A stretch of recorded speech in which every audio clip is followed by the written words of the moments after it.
Hi, this is Mark from LongIslandWatch.com, and in today's video we're going to be discussing field watches. Each one echoes what a field watch is or what it was, and field watches originally started off as watches that were standard military issue. So they're generally easy to read, small-ish size, 40 or smaller. Some of them might be a little bit bigger today because we're in modern days now. Easy to read size, reliable, rugged, comfortable. Very important to be comfortable because it's going to get wet, it's going to get dirty. In more modern times, it's my opinion that field watches have also taken on to mean watches, worn by the outdoor enthusiast. Camping, field and stream, that kind of thing. And the watches make an easy crossover from one genre to the other. So let's get into it. I'm going to bring in two new pieces that we just got. This is from a new company called Hemel.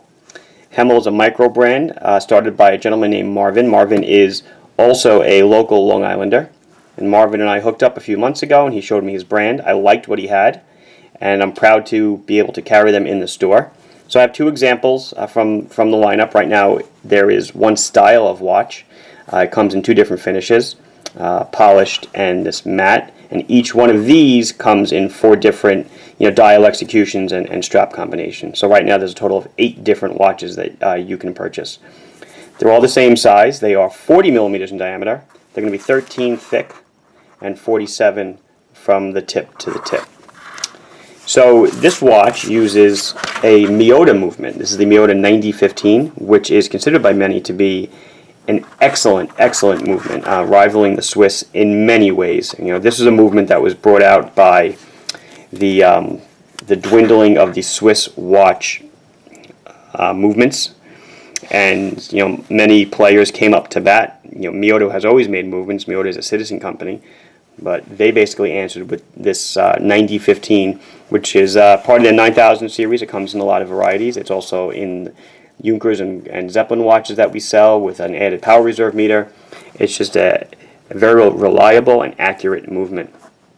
It's got a dome sapphire crystal with AR coating, so you can see the dome. The dome is very nice, not too high, and then as I flip it through the light, you will see the AR. And there's the AR coating.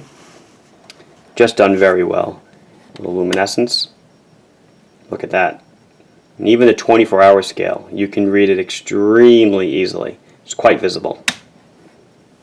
The signed crown, as you might have seen as I was shuffling through the watch.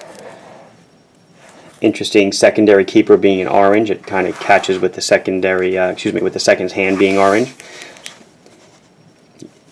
2-piece canvas strap, so it's not a NATO, it's a canvas strap, but here they've got grommeted holes. So you don't have to worry about on a lot of NATO straps sometimes the holes will start to fray and pull.